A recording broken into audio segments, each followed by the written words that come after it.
함께 읽고 큰 소리로 아멘 하십니다. 시작. 이로써 그리스도를 섬기는 자는 하나님을 기쁘시게 하며 사람에게도 칭찬을 받느니라. 아멘.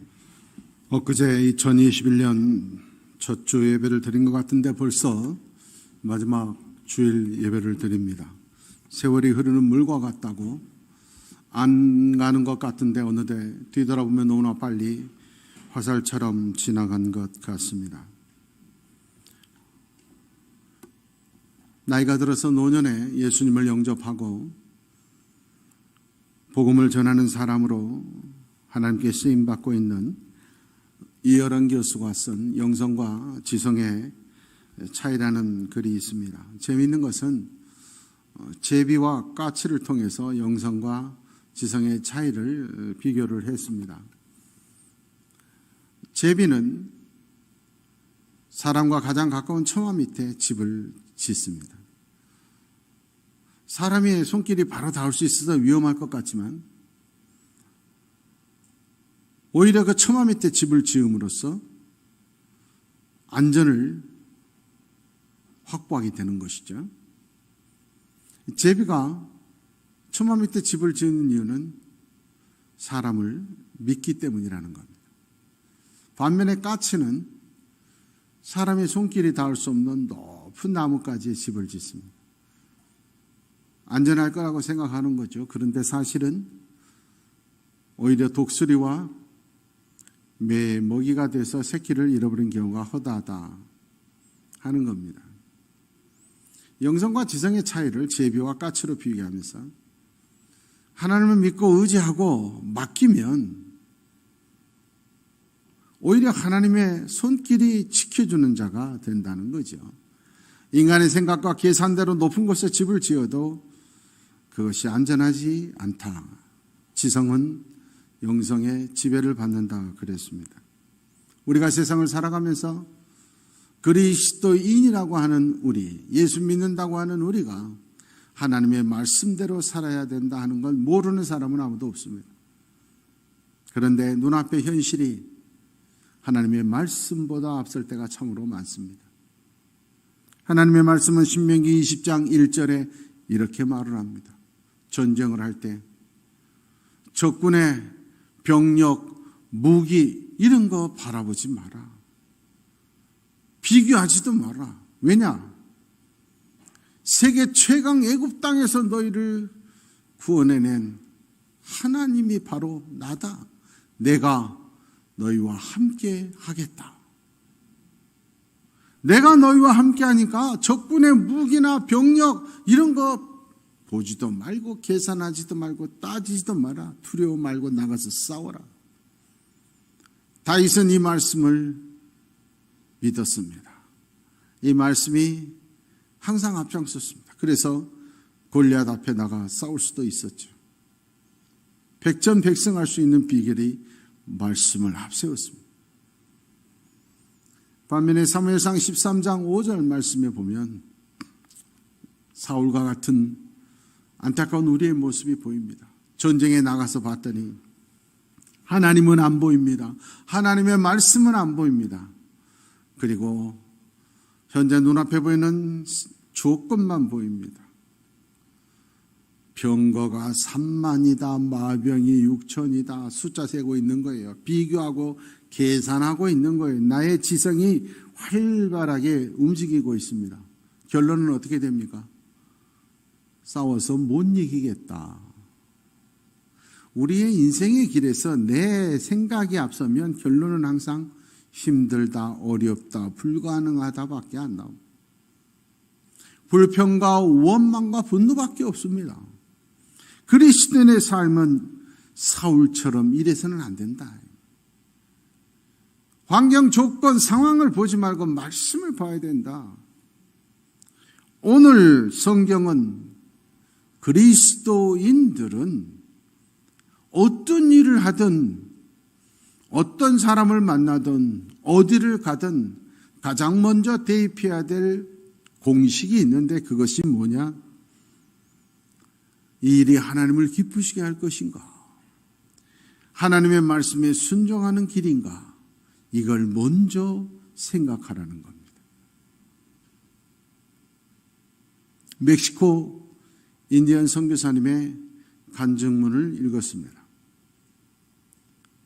그 인디안 원주민들 가운데 가장 큰 두 개의 부족인데, 재밌는 것은 믿음, 신앙의 최고는 믿음이잖아요.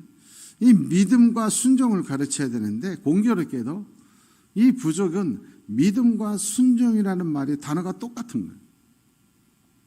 선교사님이 예수를 믿어라, 그러면 하나님의 말씀을 순종해야 된다, 이렇게 해야 되는데 믿어라, 또 믿음이다, 이렇게 되니까 순종을 가리킬 길이 없는 거예요. 부족에게 순종이라는 단어가 없다. 순종이 뭡니까? 원주민들이 물어요. 믿는 대상이 시키는 대로 하는 게 순종이다. 그러니까 원주민들이 하는 말이, 그럼 우리가 맞네요. 순종이라는 단어가 왜 필요합니까? 순종 없는 믿음이 어디 있습니까? 믿음과 순종은 똑같은 단어니까 자기들이 맞다. 그래서 선교사님이 참 느낀 바가 많았다 하는 간증문이었어요. 사실 오늘 그리스도인, 예수 믿는다고 하는 우리가 하나님을 믿지만 순종은 안 한 경우가 참 많잖아요. 하나님의 말씀은 싸워라 하는데 피할 때가 많잖아요. 하나님의 말씀은 버려라 할 때 취할 때가 또 많잖아요. 믿음과 순종이 단어가 다른 것이 행동이 다르라고 한 말이 아니잖아요. 그런데 우리는 행동이 다를 때가 참 많다고 하는 겁니다. 사울은 보잘것없는 가장 작은 지파의 가장 작은 가문의 사람이었습니다. 하나님이 이스라엘 민족의 왕을 뽑겠다 했을 때 사울은 내가 될 일이 없다. 그런데 자기가 뽑혔다는 소리를 듣고 도망갔습니다. 마차 숨었습니다. 나 같은 것이 무슨 왕이 돼? 나 같은 것이 무슨 왕이 돼?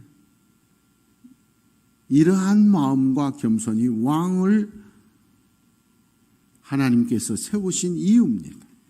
사무엘상 15장 17절 말씀에 사무엘이 사울 왕을 꾸짖습니다. 당신이 그렇게 자격이 없다 생각하고 하나님의 은혜로 오늘 내가 나된 것이라 생각했을 때 하나님이 당신을 왕으로 세웠지 않느냐?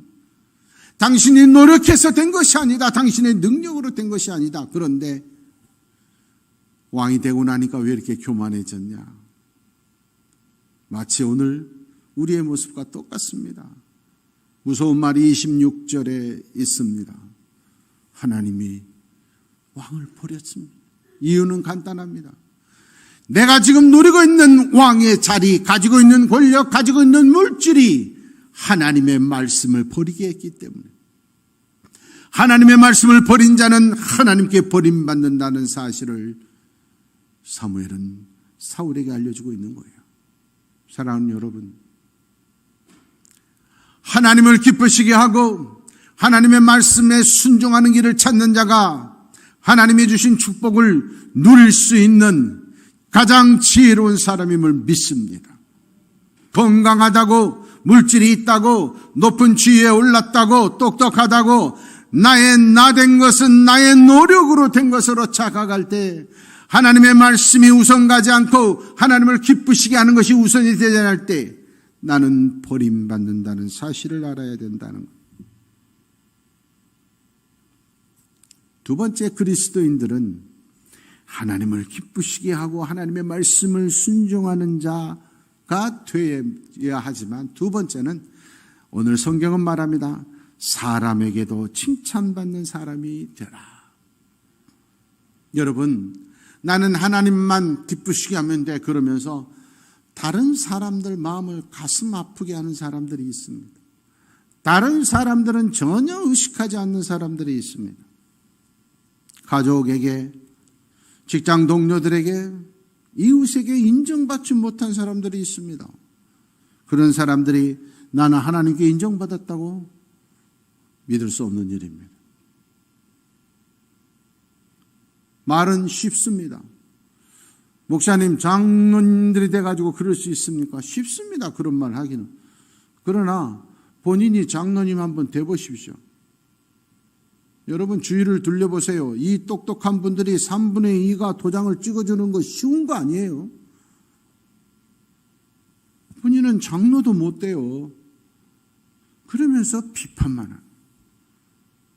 사람들에게 인정도 받지 못하면서 자기 혼자 신령해요. 자기 혼자 옳아요. 교회를 다니면서 목회자에게 인정받고 신뢰받지 못하면 잘못된 겁니다.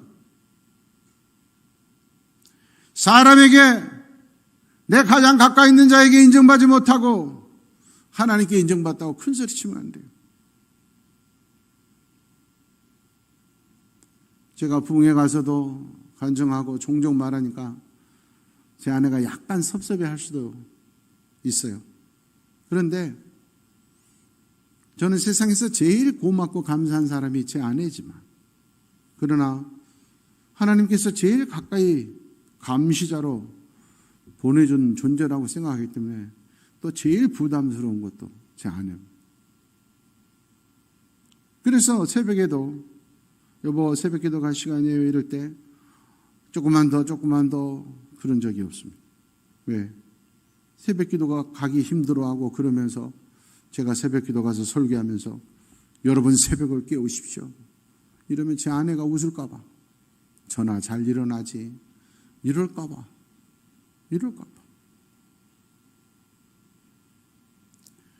제가 생각해도 나 잘못한 거 없는 것 같은데 저 아내가 왜 그러지? 내가 절대 사과하지 말아야지. 이렇게 생각될 때도 있어요. 그러나 아니지. 화해해야지. 잘못했다 해야지. 아내 마음을 먼저 풀어야지. 아내가 남편에 대해서, 목사에 대해서 마음에 응어리가 있는데 제가 설교한들 은혜가 되겠냐.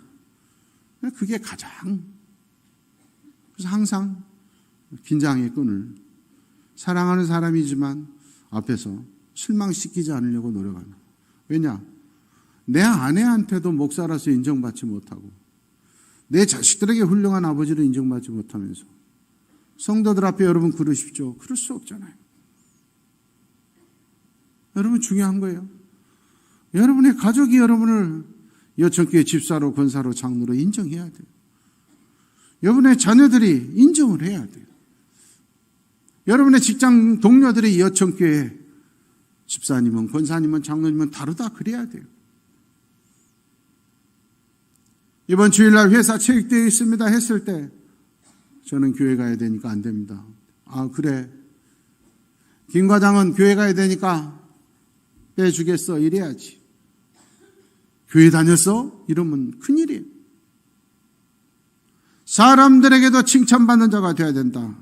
중요한 건 모든 사람들에게 칭찬받는 자가 돼서는 안 된다는 것. 논어에 보면 공자의 제자인 자공이 공자와 대화하는 모습이 나옵니다. 자공이 말합니다. 선생님, 모든 사람들이 다 칭찬하면 훌륭한 사람입니까? 공자가 이렇게 대답을 해요. 아니다. 훌륭한 사람들이 인정해야 훌륭한 사람들이다. 나쁜 사람들은 나쁘다 그래야 훌륭한 사람들이다. 이런 대목이 나옵니다. 여러분, 참된 그리스도인은 성도들에게 인정받고 훌륭하다 칭찬 들어야 되지만 하나님을 알지 못하는 자에게는 나쁘다는 소리를 들어야 진짜 그리스도인입니다. 종종 어떤 사람들이 그럽니다. 목사님 저는요 우리 직장에서 예수 안 믿는 사람들한테도 다 인기 짱입니다. 제가 속으로 그럽니다. 당신은 가짜입니다. 여러분, 내가 참된 그리스도인의 모습을 보이면 그리스도와 벨리알은 함께할 수가 없어요. 하나님을 알지 못하는 자들이 신실한 사람 절대 칭찬하지 않습니다. 내가 집을 팔아줘라 그래도 집 팔아서 집을 사줄 수 있을 만큼 절실한 친구도 교회 얘기해 보세요. 싫어합니다. 화냅니다. 그 안에 마귀가 있기 때문에 그래요. 그런데 너 자꾸 교회 얘기하면 나 너하고 안 만나. 그러니까 그게 무서워서. 여러분 집도 사줄 친구가 자기하고 무슨 상관이 있어. 안 나가면 그만이지.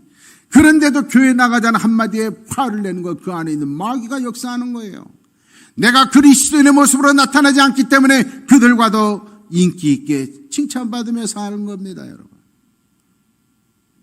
그들에게는 원수가 돼야 돼요. 당일에 헤롯과 빌라도가 서로 합해서 예수님을 공격하는 거예요. 여러분, 모든 언론이, 모든 종교가 유난히 기독교에 대해서는 합세해서 공격하는 이유가 뭔 줄 아십니까? 악한 마귀의 역사이기 때문에 그래요. 중요한 건 그 공격을 당했을 때, 그 상처를 입었을 때 우리의 모습입니다. 악한 마귀가 우리를 핍박할 때 우리의 반응이 중요합니다. 하나님의 사람들에게는 칭찬을 받아도 악한 자들이 핍박하고 고통과 상처를 줄 때 어떤 반응을 보이느냐, 이게 참된 그리스도인의 모습이 결정이 되는 겁니다. 땅바닥에, 똑같은 땅바닥이지만 유리병을 던지면 깨집니다. 진흙을 던지면 달라붙습니다. 공을 던지면 튀어올라요. 핍박받고 상처받았을 때 세 가지 유형이 나타납니다. 첫 번째가 거기에 침몰해버리는 거예요. 상처받았습니다. 나는 안 돼. 죽고 싶다. 우울증에 빠져버리고 공황장애에 빠져버리고 스스로의 벽을 쌓고 멸망의 길을 가는 거예요. 가장 안타깝고 무서운 현상이 반응입니다. 어떤 분이, 목사님, 제가 성폭행을 당했습니다. 나는 이제 몸이 더럽혀졌습니다. 죽고 싶습니다. 제가 그랬어요. 당신 입으로 지금 말했지 않나? 그건 몸이 더럽혀진 게 아니라 성폭행을 당한 거예요. 여러분, 폭행당했다고 더럽혀진 거 아니잖아요. 가다가 깡패한테 맞았다고 몸이 더럽혀졌다고 자살합니까? 재수가 없었다. 오늘 억울하다. 그래야지. 왜 더럽혀졌다고 생각하느냐? 힘을 내라. 용기를 내라. 여러분, 너무나 힘든 상처를 입었어요. 너무나 고통을 당했어요. 그러나 그 상처에 빠져서 침몰하는 안타까운 반응이 있으면 안 돼요. 두 번째 유형은 복수하는 겁니다. 내가 당했으니까 당한 만큼 갚아주겠다. 여러분, 복수하면 마음만 시원합니다. 기분만 좋습니다. 중요한 건 복수하면 축복의 열매가 없습니다. 왜냐? 하나님의 뜻이 아닙니다. 원수 갚는 것이 내게 있으니 나에게 맡기라. 내가 갚으리라. 하나님의 말씀인데 하나님께 안 맡기고 내가 갚았기 때문에 속은 시원할지 모르지만 축복의 열매는 맺혀지지 않아요. 그러니까 원수 갚는 건 어리석은 짓이에요. 가장 바람직한 형태는 상처를 입고 고통을 당했을 때 오히려 내가 당한 상처와 고통이 다른 이들을 치유할 수 있는 도구로 변화되는 거예요. 오늘날 많은 사람들, 하나님의 손에 쓰임받는 사역자들이 있습니다. 그런데 놀라운 것은 그만큼 고통당했으니까 하나님께 쓰임받습니다. 이혼당하는 것이, 내가 목사가 돼가지고 장로가 돼가지고 권사가 돼서 내가 이혼을 했어요. 그것이 상처였는 줄 알았는데 오히려 그걸 극복하고 나서 이 땅에 많은 이혼하는 사람들에게 용기와 희망을 주는 사역자로 쓰임받는 경우 참 많습니다. 여러분, 그러지 않습니까? 나도 당해봤는데 힘내세요. 그러면 얼마나 위로가 됩니까? 쓰임받는 거예요. 우리나라 유수한 큰 교회 목사님인데 남부를 것이 없는 목사님이죠. 그러나 그나들은 정신적인 질병으로 정상인 생활을 하지 못. 둘째 아들은 천재 중에 천재야. 서울대를 나오고 정말 그 목사님의 자존심은 안타깝게도 일찍 하나님 불러가셔서 세상을 떠났어요. 얼마나 기가 막힌 일이에요. 어떻게 목사가 돼가지고 자식이 먼저 세상을 떠나고 하나 남은 자식은 정신적으로 불안하고 얼마나 고통스럽겠어요. 그러니까 성도들한테 설교하는데 얼마나 괴롭겠어요. 그러나 그걸 극복하고 그 목사님이 내가 이런 일을 당했다. 그런 일을 당하는 것이 오히려 하나님의 은혜다. 나를 낮추시고 항상 작은 아들이 우상이었고 작은 아들이 자랑이었고 큰 아들은 걱정거리인 줄 알았는데 이제 천국 가버린 작은 아들 대신에 남은 건 큰 아들 하나밖에 없으니까 정신적으로 옳든지 올바르든지 공부를 잘하든지 못하는지 있어주는 것만 해도 너무 감사한 존재고 보물이다. 최고의 보물이다. 수많은 사람들이 먼저 자식을 잃은 수많은 사람들이 오히려 그 목사님의 설교 말씀을 듣고 치유받는 이런 치유자로 쓰임받는 여러분 이런 반응이 있어야 돼요. 우리가 예수 믿는다고 너무 힘들게 하고 핍박하고 상처를 주었을 때 그것 때문에 낙심하지 마시기를 바랍니다. 복수하려고 하지 마시기를 바랍니다. 여러분의 받은 그 아픔과 상처로 다른 이들을 치유해 줄 수 있는 축복의 반응이 도구로 쓰임받는 여러분 되기를 원합니다. 우리 주님은 아무 죄가 없습니다. 그럼에도 불구하고 채찍에 맞았습니다. 그럼에도 불구하고 가시관을 썼습니다. 창에 찔렸습니다. 두 손과 두 발에 못 박혔습니다. 십자가에서 죽임을 당했습니다. 얼마나 가슴 아픈 일이에요. 아무 죄도 없는데 내가 왜 이렇게 죽어야 됩니까? 도저히 헤어날 수 없는 안타까운 순간이었잖아요. 그러나 주님은 그 죽음까지도 온 인류를 구원하신 구원의 씨앗으로 심어주심을 믿습니다. 오늘 사랑하는 여러분 가운데 많은 분들이 예수 믿는다는 것 때문에 그리스도인이라는 것 때문에 코로나인데 뭐하러 교회 가느냐 핍박받고 지금 장사도 힘든데 무슨 헌금하느냐 많이 어려우실 거예요. 가장 가까운 가족에게도 핍박을 받고 계실 거예요. 그러나 오늘 사랑하는 예천교회 성도들의 반응은 낙심하고 포기하지 않고 복수하지 않고 오히려 그들을 품에 안을 수 있는 믿음의 큰 그릇으로 바뀌어지기를 원합니다. 저는 개인적으로 시를 참 좋아하지만 시집을 읽을 때마다 시인들의 위대함을 항상 생각합니다. 일부러 시집을 제가 삽니다. 시인들이 참 배고프니까 여러분들도 가능하시면 1년에 한두 번은 시집을 좀 사주십시오. 시인들이 너무 가난합니다. 그런데 그분들은 너무 위대한 분들이. 복효군이라는 시인의 상처에 대하여라는 시를 보고 오늘 말씀과 딱 맞아서 제가 어제 큰 은혜를 받았어요. 상처에 대해서 좀 생각하면서 들어봐 주시면 좋겠어요. 오래도록 피가 멎지 않는 상처일수록 꽃향기가 된다. 두 번째 줄이 참 너무 좋아요. 향기가 배어나는 사람의 가슴 속에는 큰 상처가 하나씩 있다. 훌륭한 사람일수록 아픈 상처가 다 있어요. 잘 익은 상처에서는 꽃향기가 난다.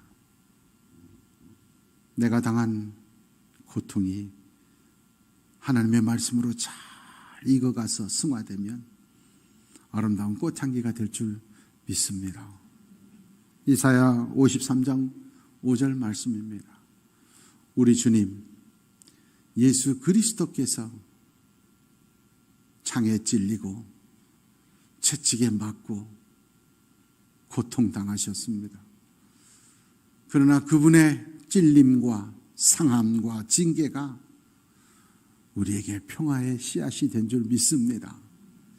주님이 상처당하심으로 주님이 아프심으로 우리가 나음을 받았음을 믿습니다.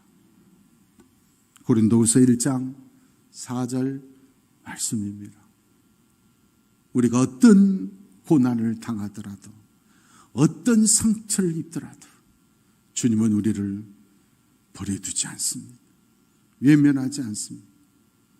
어떤 순간에도 우리를 위로하시고 우리와 함께 하심을 믿습니다.